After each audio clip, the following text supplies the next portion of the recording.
Let's see whether they can go back-to-back on blue and red side, grab themselves that 2-0. If there's any performance that can make you feel like that is a likely scenario, it is absolutely game number one's performance. But Hanwha Esports, they can mix things up. They can change their direction, and we'll see whether they do exactly that. As T1, let's see whether the ban priority list does change. They banned Karma, Tom Kench, and Renekton last time around. This time, they'll start with the Renekton. Yep.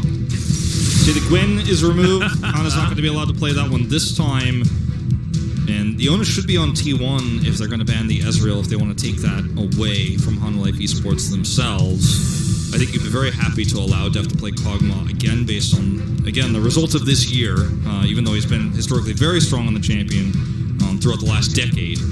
Yeah, there's going to be a few things that they'll need to keep their eye on. With this Gwen now occupying one of the ban slots, Lulu now as well, occupying a slot that wouldn't necessarily be one of those. Varus, another strong option here. Yeah.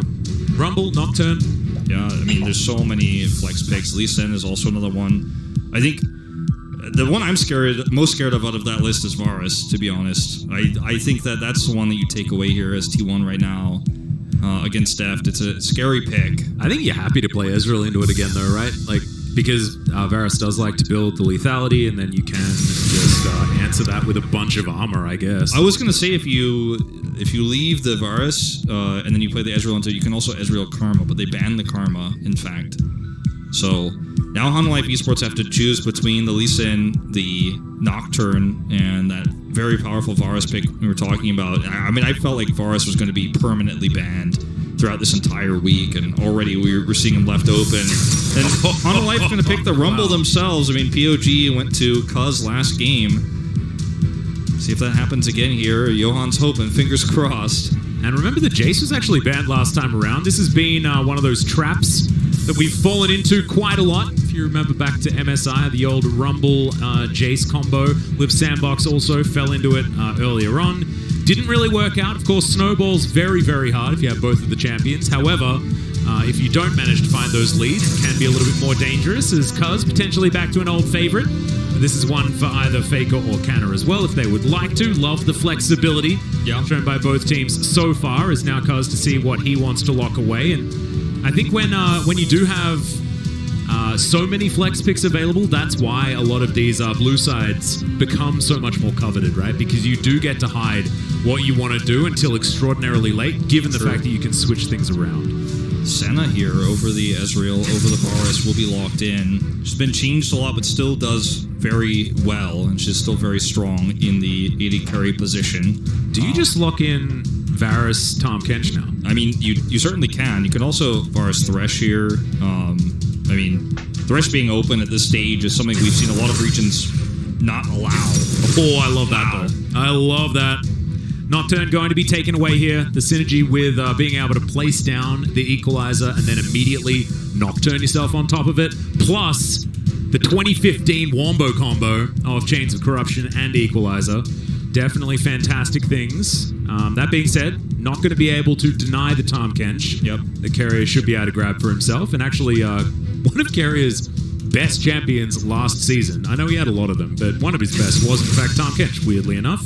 Yep, Tom Kench going to be picked up here. A lot of safety for the Senna now on the bottom side of the map. The Lee Sin feels like it ends up being a strong pick here in the top lane. If you do end up picking Gnar as Hanwha Esports, you can, of course, flex it into the jungle or the mid lane and grab the Jace. So let's see where Hanwha wants to take the rest of their composition, because right now you still have that same sort of long-range engage. And in fact, the Varus, more than the Ezreal, gives you even more poke to actually finish off those targets.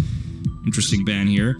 But I wonder now where Hanwha is going to take the rest of their team fighting. Are they going to go into trying to go for something like the Gnar I was talking about? Or are they going to try to push further into side lane control? Do they want to split pusher? Because that's really the last thing that we need to figure out here for Hanwha Esports, because we know where T1 is going with their comp with the Senna pick. You don't leave yourself that many options. You're kind of going for the later part of the game. You're looking for that scaling, looking for the range that she provides. And T1... I mean, I wouldn't hate the Gnar ban here, even though you don't know what Hanwha have planned exactly. Ban the Zillion. Wait. This is some scrim data leaking through. I think so too. And of course, could be all just supports wanting to ban away Enchanter support options here to stop the Varus from having a really oppressive lane into the center. Tahm Kench could be what their mind's at, or they're thinking about something else entirely and wanting to deny certain options against a pick for Faker in that mid lane. Yeah. I've got this like weird thought of a Seraphine in my mind. That was exactly what I was thinking too. Yeah. I'm thinking about Seraphine myself in terms of potential to help the snowball lane if that's what you're looking for. Give me the Zed, please. I was joking about it earlier, but didn't think I'd be so lucky. Ooh, this is another champion that has been slipping through, that hasn't been slipping through drafts. Of course, was banned in every other game that we've had so far. First round in our first series tonight, both times. I think this means that Lee Sin is probably going to end up being jungle here. Yeah, because set support is so difficult to pull off. We already have the Tahm Kench, so it's just not going to be. It's not going to happen. You don't have Hex Flash that's disabled today. Wait, I got a crazy idea. Tahm Kench solo lane? No. I'm thinking a possible Karthus. Karthus? I mean, if Cuz plays Karthus here, right? You've got all AD outside of the Karthus. You're feeling pretty good about it. He can theoretically farm us somewhat as quickly as Rumble can. Yeah, I mean, I don't hate it. It's a possibility. We have seen it played. Might not be a good one. Zoe going to be a lot more long range. I mean, this composition has so much poke. I mean, you can poke with Varus from far away. The range is great from Rumble's Equalizer. You have Nocturne who can engage from a very, very far away distance. And, okay, final pick here. Are they going to go down the split push path? I mean, there's a lot of different ways to play this. You could Twisted Fate here. No way are they actually going to do it. I feel like Dane just gave the thumbs up, so it's definitely possible. Oh my god. This just feels like a tease. So ready. Okay, no, instead it's going to be likely to be because on this Diana, we saw Diana actually considered a couple of times in our opening series of the evening. Of course, wasn't really up to snuff. We saw Canyon play it once at MSI, but she wasn't really cream of the crop. And now with Morgana taking a bit of a beating, changes to the jungle as well, requiring a little bit less epic speed in clearing things out. So Faker is going to be on the set, the Zoe. We've seen this matchup before. It's not absolutely crazy for the set to end up being stable here, as long as he plays it well, which, that's the name of the game. Faker. As I say it, never mind. Even the Korean casters got a little giggle, a little laugh at this one. It will be swapped at the last possible moment here. So, not to be the case, actually. It's going to be a more favorable matchup into the Nocturne at the top.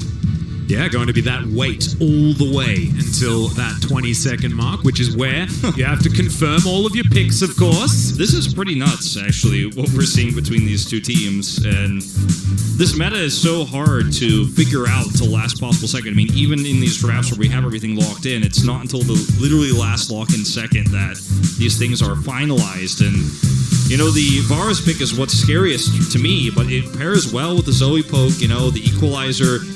The getting to that later part of the game and getting Teddy really online here and getting that range up is going to be a lot harder against this amount of range, around this amount of poke and engage potential they have with the Nocturne. Like, I really like LoL Esports' draft, to be honest. The thing that I find really interesting is I actually kind of like the set matchup into Zoe better than the Lee Sin matchup into Zoe. We'll just have to see how this one's going to go. Maybe we'll have some solo lane shenanigans on the T1 side. It could certainly be a possibility. Faker just wants 68, so I think he's hasn't he already played Lee Sin? I think he might have. I actually don't know, because there was a brief moment in time where Lee Sin mid lane was just completely broken, and it might have been a thing that he'd done. Yeah, but I don't really know. Maybe it is going to be 68. I'm sure we'll get the graphic. Yeah, if it is. If it isn't, then we won't, and we'll know. I think. This is pretty nuts. So, Diana Jungle, is this the first time in LCK? I think it might be. Yeah, outside of MSI, of course, there were whispers of, Diana making her way in, and of course, with the amount of patches that had come through, and we know all of the post-MSI LCK that's happened, Wolf. We've casted all 3 games. It's crazy to think, what Facebreaker plus Diana's ult can actually do in a team fight. Yeah, it's a lot of grouping everyone up together to get wailed on by Teddy. But it's going to be so hard to actually get into to actually get into a position where you can face breaker this team that has so much range. Obviously, the Leona and the Nocturne are going to be the ones that are coming into you, make it a lot easier to pull it off. So Cuz is going to have to be flanking. A lot of this game is going to be decided. A lot of these late game team fights, if we get there, are going to be decided by vision, I think, and knowing where those flank angles are going to be. Yeah. Oh, this is the matchup between the AD carries you want to see, right? Into some top tier AD carries, right? The Senna and the Varus, I'm interested to see what Teddy's going to do, because if we remember back, Teddy was an absolutely amazing center player. It was him and Deft that were sort of leading the charge when it came to, really dominant center performances. But Deft has always been a lethality Varus beast. Yeah. And he has taken Hail of Blades, but of course, guys, it's likely that he's still just going to be heading towards the lethality vibe as level 2 gained by Hanwha Esports first. It's what we've been seeing globally, and it just feels like on-hit Varus is fallen off to the wayside. Yeah, Hail of Blades is great early. I mean, he's going to be very happy with it. So this matchup, like you said, between Faker and Chovy and Zoe is... There it is. Told you. I thought maybe he would have played it. It's like, when you've got Faker who's been playing since 2013, right? It's just been so... it's such an extraordinarily large amount of time. Do you have to remember all of the things that could have potentially been in meta? I mean, look at this. The last time it was played mid was KT's Ryu beating I Am Mid King, okay? 2013. Well, Deft is taken down to about 200 health as Teddy's going to get devoured. Vista denied a lot of his engage as Piercing Darkness over Deft. Not exactly what he wants to be dealing with right now. Doesn't quite find enough follow-up damage to really make anything of that worth it, but still able to shove out the wave. I don't want to say Faker is struggling, but obviously this is going to be a favorable matchup for the ranged Zoe, and is definitely helping to push the wave, is harassing quite successfully here. Yeah, it feels a little bit like Faker made a sacrifice to give Canna an even better matchup towards the top side. I mean, if you're going to have one player who struggles a little bit, I think you'd probably rather that be the Faker, right? In almost every case. Yeah. Especially in the mid matchup, you're going to feel pretty good about that. Actually, not the first time. Yeah. The last time was, in fact, Cuz, who lost against Clid. Interesting. It was, of course, against Clid's very famous Jungle Jarvan, which he's been one of his key picks for a really long time. Cuz once again lying in wait. This time just waiting to lock down Morgan. Okay, that's going to be Facebreaker, and I think he's just dead. No opportunity to even flash out of that one, as Cuz is going to be able to lock down first blood. Solo kill possibly for Chovy. Takes a turret shot against the flash. So really nice flash timing there from Faker. Last possible second, gets away. So it's a success, but it's not as big as a success as the top lane gank ended up being. Oh no. And look at this. Johan's down here, but Carry and Teddy are just still sitting pretty in the bot side of the map. 2v3, okay, spend more time here. Okay, wow, this is actually still just going to decide to go in. Teddy burning down with the Ignite. Carrier now trying to walk away. Still has Flash available, though. The stun comes in as Canna gets the two-man Facebreaker. It feels like the teleports are just perfectly unlocked for T1 this series. Oh, no. And they're looking for even more. The stun's going to come in. They even had a ward there in preparation as Teddy locks down a kill for himself as well. It has all fallen apart for Hanwha. You don't have to brute force. It feels bad to lose out, in the 2v1 on the top side of the map. You didn't see Cuz. You end up losing your top laner. You don't get the kill on the Faker, so you feel like you've got to do something. We're on the bottom side of the map. We've got Prio. Let's try to force this down. It's Johan on the Rumble. Can maybe get that flamethrower to do enough damage, but you commit that hard, you find yourself teleport flanked, as you can see, Cuz plays in windowed mode here. Yeah. And, I mean, this is really easy. The stun is there, the follow-up Facebreaker. Boom. And, there's just so much CC, you're dead there. But look at this, I mean, he's staying so long, he's begging for someone to flank teleport. They're like, oh, is he really staying? Okay, he's really, really staying. We're going to trade a bunch of damage back. And then Kana shows up. And that ward as well, the position on that ward, I mean, Hanwha Esports had absolutely no idea. Yeah. Vista was flashing underneath the turret while Canna was walking at them, and not even while it was channeling. And this is a composition that has so much CC too that, you end up getting the Facebreaker, then you get Lickitung, and, you're not getting out. It's a 3 kills to 0 lead here at, just over 5 minutes into the game when that happened. And T1 are now sitting on a fantastic lead. A kill and 2 assists for Kana in the top lane. Faker survives that mid push. And there's just nothing going right for Hanwha Esports, unfortunately, at this stage. Yeah, it's not really working. However, Hanwha's comp is very different to what they had in game number 1. It's a composition that does do very well around the mid-game. Last time they had not a lot of agency in any lane outside of just can Kog'Maw kill anyone? And now they've got damage from basically everywhere outside of Vista. So they're going to try and see what they can do here with a lot more of a damage profile. However, they're just losing here on the bottom side of the map. Cuz moving himself towards this bottom lane. They cleared vision. They know there's no vision. Cuz has still not been seen. Okay, it is now. Definitely now, yep. As he dives on forward, and I just don't know whether it's going to be enough. Moonfall comes down, and I think Vista is just dead. The flash on forward. Deft is going to flash to answer. And Kuz looks like he knew that he wasn't going to be able to take enough turret shots. That's a nice sidestep. And Vista just continuing to walk the same direction as that particular Duke. Liked it a lot. Deft still walking on forward now, but they are able to take down this Leona. Equalizer clears out the minions, but isn't able to grab the kills. That was a cute little flash over, but it's just not going to be able to be enough. Feels like Hanwha Esports are just one step behind, you know, in terms of what they're able to accomplish map-wise here. They're trying to match these rotations. They're trying to punish the same way T1 did just moments ago, and they're unsuccessful in doing so. Yeah, this could have been worse for Hanwha Esports, but they commit the rumble to follow up, the flash forward, and that's just painful. As we'll watch this one more time. See, it's actually really well handled by Hanwha. Like, Vista gets the stun here, walks back under the bottom side of the turret. Cuz doesn't have enough damage to actually execute, has the follow flash. Vista has a wave here coming, so he actually is able to stay here for so long, survive. So Johan's like, okay, I'm coming.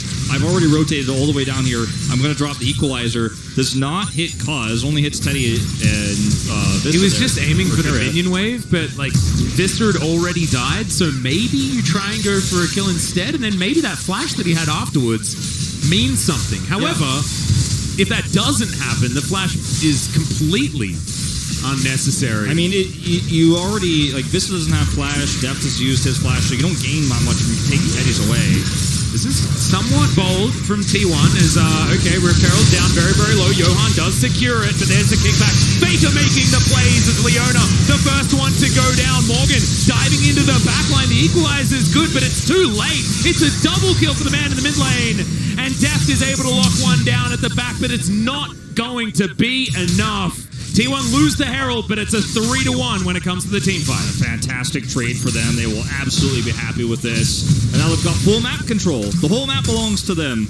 And Hanwha Esports are getting a little bit back every time, but it's starting to really stack against them at this stage. You know something that I've been saying a lot? You know, the older you get, the more refined your mechanics get, Wolf. I mean, that's, I think, what everyone says. Because look at this from Faker, just really beautifully played. I mean, Cuz handles this super well, too. And the Nocturne ult from Morgan is just so late. I feel like if you bring that in earlier, at least even if you hold it, you eliminate a lot of the vision. It's much more difficult for T1 to execute this, but he ults so late, I think because he's scared of engaging here. And, you know, it's just unfortunately him just coming to his death, right? Doesn't end up amounting to anything. Doesn't defend anything, doesn't peel for anything. And a little bit of hesitation here. And T1, they do not hesitate. They are executing every part of this draft that they've built so well.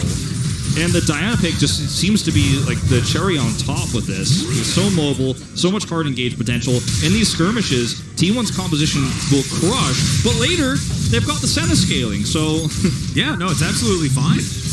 And I just really like the fact that Cuz can be a legitimate carry this game as well, because he is the one doing magic damage. Nobody else is, right? And so you're not really going to be building that much magic resist against a comp like this in your lane. And it's hard to justify building for the jungle. And so Cuz is going to be having a pretty good time there, as it is going to be Mountain Drake taken first. It's going to be our first game that isn't a Mountain Soul. How incredibly exciting. Not going to be a Cloud Soul either. So looking forward to whether it's a Ocean or a Infernal. Infernal would be, you know, if Hanwha Esports can hang on and turn this game around, it would be pretty awesome for them. Oh yeah, that's the dream. That's the dream, but... I don't know if that dream will come true or be realized here, as T1 just have such great control over this game, over the map, and with Teddy being this fed, like, he's not a weak link, he's not someone who's vulnerable. You can't try to look for those picks anymore. You try to commit in, you're actually just going to die. Yeah. Those chains of corruptions hit, that's Vista probably dead. or death if he tries to trade back. Okay, Johan's spotted by this ward, and T1 you can't find any holes, you can't find any cracks today.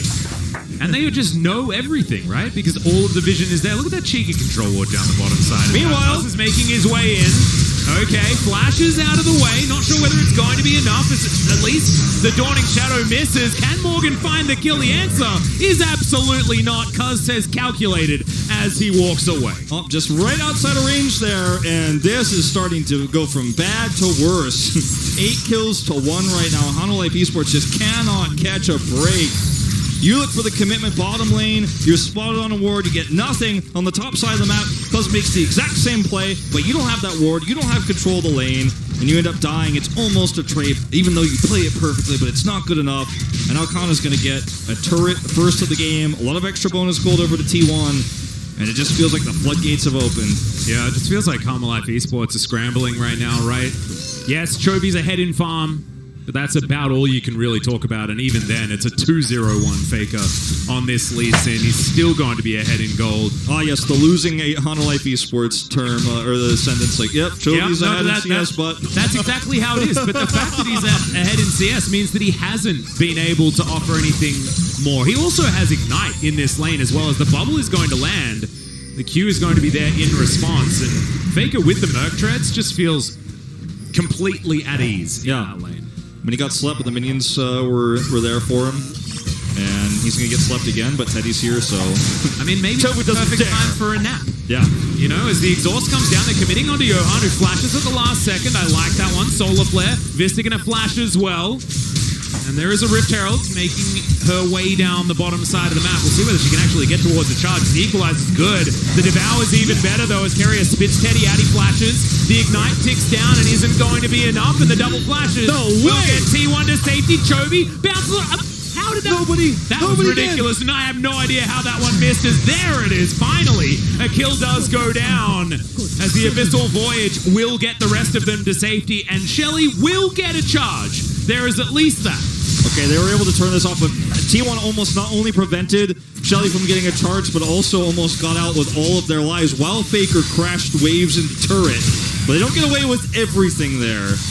That was like that's getting still paid. Varus having to flash, right? Yeah. And so now, theoretically, if Deft is ever out of position, silver platter for T1. That's actually huge. Well, yeah, I mean, the thing is, this next Drake fight is now, it should be super easy for them to pull off. As we watch this one more time, everybody's got flash advantage, so even though this ends up going poorly for T1, they're able to retreat against the wall. This was a very desperate attempt to try to get value out of that Rift Herald from so long ago. The sleep is actually massive here because it allows the Equalizer to connect, but they're still able to get over the wall here. Look at that, Teddy with almost no health. Everybody else just follow flashing. And then without vision, they are able to pull this off. Def does. I believe he has no vision of this when he does hit it. Yeah. No, actually he did. Well aimed, and this is ended up being a charge that goes through, but it's not enough to turn this game around just yet. Like, they need more of these moments, and that took everything they had. Oh dear. Carrier in a whole host of trouble. Hanwha Esports have resorted to setting up gank brushes, and that is going to be catfish for dinner served up.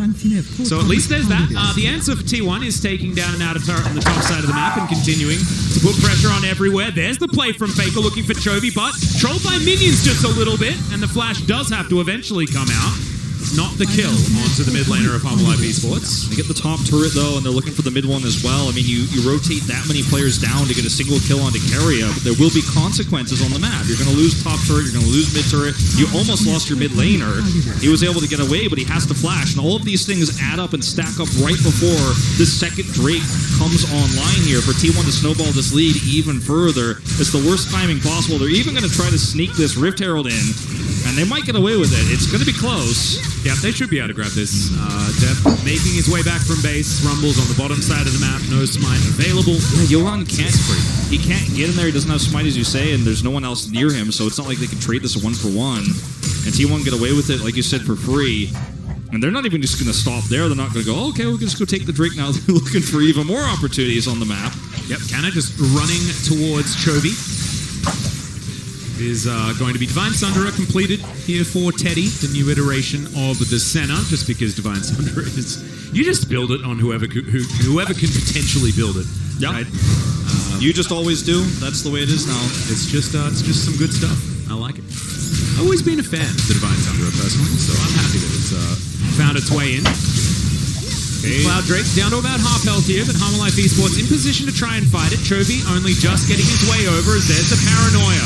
Solar Flare finds absolutely no joy whatsoever, but it's a good equalizer as Morgan dives into the backline. Everyone going golden where they can. The kickback from Faker was fantastic, and the Varus is taken. Double kill for Teddy as he cleans up the bottom lane. It is an Infernal Soul, but I don't think that's the most important part because Johan, he's running for his life on the wrong side of the map.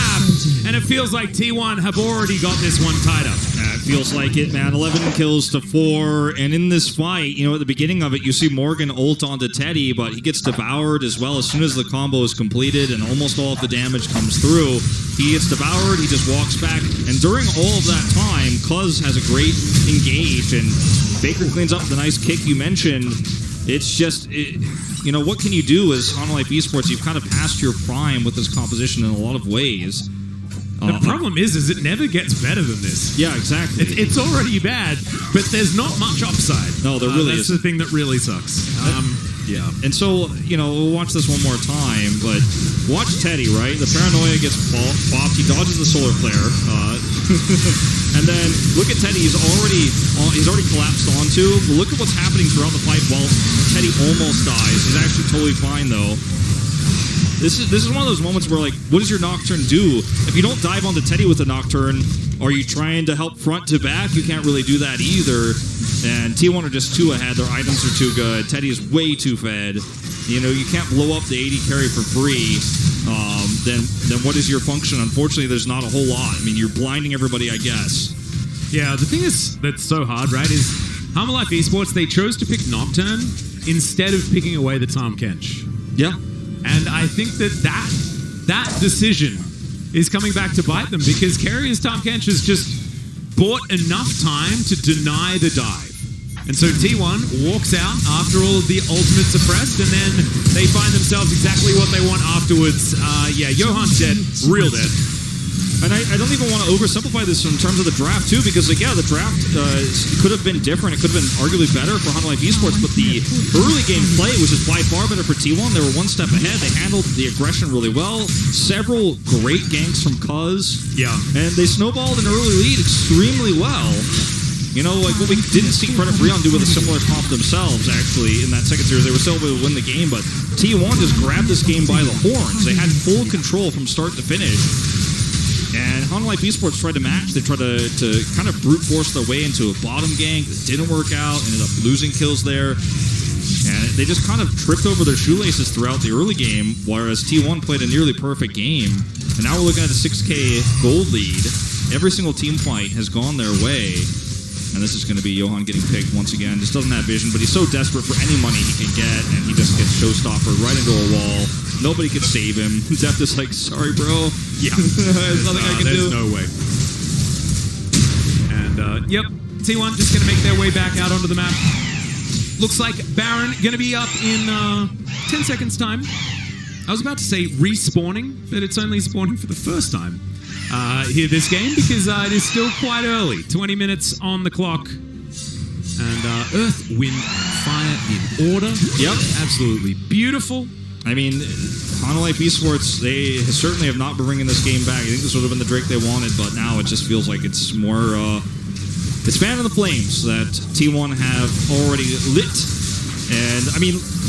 As Hanwha, you just have to sit back now and hope for an overextension or perhaps somebody being out of position because they still have that long range. They can sleep somebody. They can paranoia in. They have the equalizer. If they can find one single target, it's amazing. But when you don't have vision control, I mean, look at that. 2 control wards blocking out anything.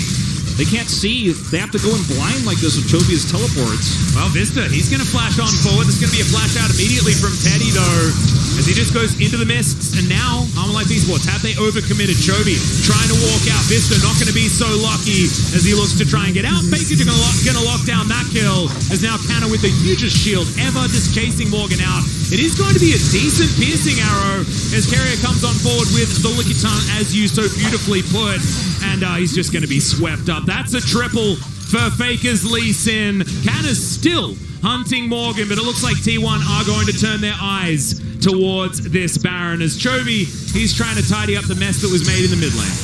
Morgan is going to try that sidestep was actually kind of cute if it was on purpose. Faker looking for the unofficial Quadra as he is going to get a little bit scared, and Canna says, don't worry, mate, I'll tidy this one up. The inhibitor's down. There's a little bit of pressure even in the main base right now as T1 will clean up this Baron, but 6-0 and 5 is Faker on this Lee Sin, but the story of this game, I feel like, has just been the coordination across T1. The bottom lane was so stable, and in these moments where you all in across the map to try to make something happen. I mean, we saw the teleport forward from Chovy to try to stop a sleep. Then you see the Zenithblade come through, and Vince is like, I gotta find somebody, anything.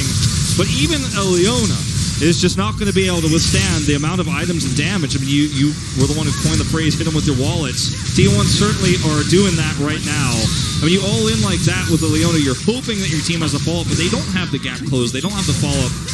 In that moment where you try to come in, yeah, they have the Nocturnal, but you just can't blow somebody up. And if everybody goes in, they all die. And it's a lose-lose situation. It's desperation. This game was over a long time ago. They're just trying. I wasn't going to say it, but I'm glad that you did, because it does certainly feel like a bit of a Hanwha Esports circling the drain situation, as that is going to be the Infernal Drake taken. Only one more, and then T1 can get themselves the Infernal Soul, but I'm not entirely sure whether this game is going to last another 4 minutes and 45 seconds as T1 with their Baron buff pushing down this bottom lane. Mid lane already sorted. The Brambleback now being taken as there's the Paranoia looking for a bit of a fight here onto Canna as Johan walks into an Abyssal Voyage, and yeah, he puts down the Equalizer, but that's just Pineapples standing in a row.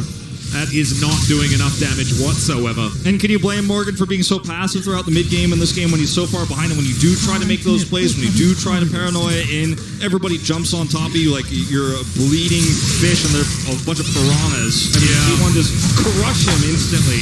He has to take a lot of damage. That was a Dawning Shadow just to soften up the members of Hanwha Esports, and it's done exactly that. Underneath Nexus turrets now as Morgan goes golden. Teddy's going to be able to lock down the kill on his opposite number 3 already, as Chovy, the last man standing. Morgan, I believe, actually fell down there as well, so make that one 4. I told a lie. Nope, never mind. Just respawning is Johan, and T1 Faker on the fountain will be taken down, but the Nexus will follow suit, and a very convincing 2-0 from T1, reinvigorated in summer. T1 looking very good to start here against Hanwha Esports. This is one of the matchups of this week we were most excited for. This is one of those matchups you felt like, okay, this is going to be a fantastic one. It should be close. Maybe